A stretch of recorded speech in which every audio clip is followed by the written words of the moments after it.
aura internasional. Dalam alhamdulillah namanya Shahida Sheikh dan keluar menjadi first runner up. Jadi ya bisa dibilang 1 bulan produktif, benar-benar show di 3 negara dan alhamdulillah pulang lancar. Sekarang kembali ke rutinitas awal lagi. Pak Igun agak detail soal si 3 negara yang dulu, Paris, New York dan satu lagi. Itu dalam rangka apa sih, undangan? Jadi memang itu dalam rangka undangan ya, ya memang aku kan udah lama nggak fashion show internasional gitu. Dulu tahun 2016 aku pernah ke LA Fashion Week, ke Los Angeles Fashion Week. Terus aku pikir kayaknya belum perlu lah untuk show keluar lagi gitu kan. Jadi akhirnya pas kemarin nih nggak tahu, rencananya memang mau ke Paris doang gitu. Tapi karena akhirnya ada tawaran ke Amerika sama ke London, akhirnya jadi keliling deh. Di Paris sendiri, di London dan New York itu sendiri memang show bawa berbagai model dan baju-bajunya di luar mempersiapkannya gimana? Aku bawa 15 koleksi itu aku kasih nama Maharani, itu dari first brand aku. Ya memang ini dari koleksi high fashion aku ya, yang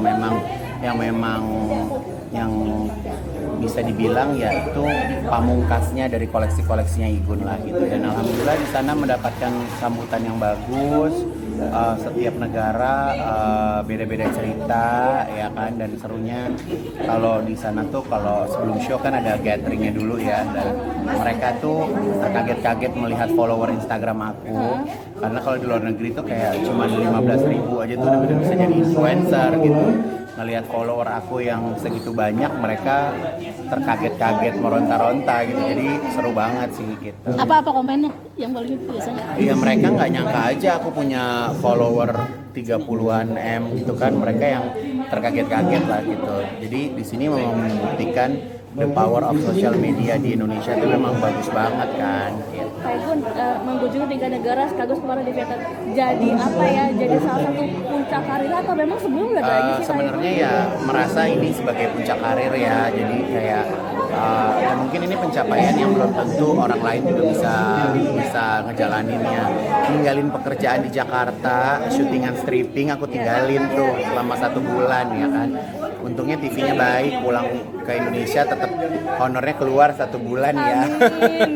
Jadi nggak terlalu was-was juga gitu. Tapi akhirnya meningkat pekerjaan demi istilahnya kayak ini mimpi dirimu. Ya kan karena aku kan memang utamaku adalah sebagai desainer ya gitu. Kalau di dunia entertainment kan ya bisa dibilang ya sambilan lah gitu. Tapi walaupun memang sambilan yang harus dipertanggungjawabkan gitu, karena program aku juga program stripping gitu kan. Jadi ya udah kemarin selesai dari Indonesia's Got Talent, akhirnya ya udah dapat restu juga dari Brownies, ya udah berangkat. Kalau boleh tahu nih, spill sedikit awal mula kok bisa seorang Ivan Gunawan jadi apa ngebat karena aku juga nggak tahu ya, aku juga nggak tahu karena kan memang nama yang diajukan itu juga nama yang aku ngirim desain dulu ke sana, aku kirim desain, aku kirim portfolio aku juga, koleksinya seperti apa, brand-brand aku tuh apa aja gitu. Jadi semuanya memang dikurasi juga di sana. Jadi nggak sembarangan bisa show juga sih. Sempat baca ada bawa Majapahit baju di sana. Iya, jadi memang show Paris sama show New York itu aku ambilnya inspirasi dari kerajaan Majapahit. Aku bikin motif desain sendiri, terus kayak gitu aku bikin jewelry atau perhiasannya sendiri gitu. Jadi ya seniat itu, tapi bayangin berangkatnya kalau di Indonesia biasanya kalau menggelar fashion show kan orangnya bisa puluhan yang bantuin. Di sana tuh cuma 5 orang. Bahkan ke New York tuh aku cuma berdua doang gitu. Jadi bisa ngebayangin pontang-pantingnya di belakang panggung tuh seperti apa. Hal menarik yang di event kemarin apa aja Kak?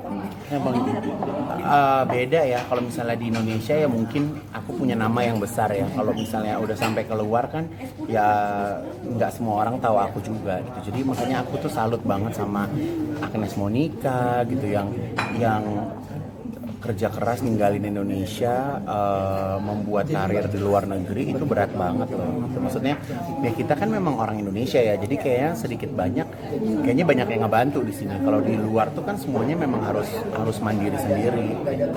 Kayak pun pasti bangga banget, tapi kalau gue tahu seperti apa sih kayak merindingnya mungkin kayak 3 negara segala Wah, macamnya. merinding, masuk angin, encok, pegel-pegel, udah semuanya udah jadi satu lah gitu. Jadi udah kayak ngerasa sebulan tuh yang paling ngerasa bersyukurnya tuh di saat pagelaran di satu negara selesai, packing lagi, pindah ke negara berikutnya, bajunya dikirim balik, tim baru datang lagi gitu. Jadi ya ngerasa memang harus disupport dengan manajemen yang support aku juga ya, dan apalagi aku masih ada pekerjaan-pekerjaan yang bisa dikerjain pakai handphone. Jadi ya bayangin perbedaan waktu 12 jam antara saya di luar sama teman-teman yang kerja di Jakarta gitu. Jadi anak-anak butik juga ikutan lembur karena aku bangun pagi, mereka kan malam kan. Jadi mereka juga kerjanya selama 1 bulan itu juga terbalik karena ngikutin akunya ada di sana. Nangis sakit nangis nggak sih kayak gue? Aku ada fase dimana aku nangis tuh dari abis show di Washington DC di kedutaan, karena udah capek banget kali ya, udah capek banget nenteng koper sendiri, terus jalannya tuh jalanan balok yang kotak-kotak kayak zaman dulu gitu, bisa air mata tuh kayak netes sendiri gitu, kayak ya Allah capek banget hidup gue gitu ya. Tapi di satu sisi aku nggak boleh nyerah, aku nggak boleh give up juga gitu, karena ya nggak semua orang juga pengen tahu susah-susahnya kita kan gitu kan. Jadi ya udah biar media kalian semua yang ada di sosial media tuh terlihatnya yang keren-keren aja. Hampir mau nyerang juga. Kebayang sih Mas, bawa 15 koleksi, bawa perhiasan, bawa sepatu, harus packing berdua, makein baju berdua, ganti baju yang hitungannya hanya menit, dan harus tetap sempurna di atas panggung. Orang kan nggak kepengen tahu cerita di baliknya seperti apa kan gitu. Tapi ya udah dijalanin aja. Nextnya 2024 aku mau bikin show tunggal di Jakarta. Jadi mau merayakan 20 tahun aku berkarya di fashion. Nah sekarang juga anak aku Ritasha Wilgrade lagi kompetisi di Vietnam. Alhamdulillah juga dari hari pertama dia berangkat sampai hari ini mendapatkan kelancaran, banyak dicintai dan diminati penggemarnya dari luar negeri juga. Jadi nanti di tanggal 24 ini rencananya aku akan berangkat ke Vietnam untuk menghadiri malam final Miss Grand International. Ya. Ivan, thank you. Sip.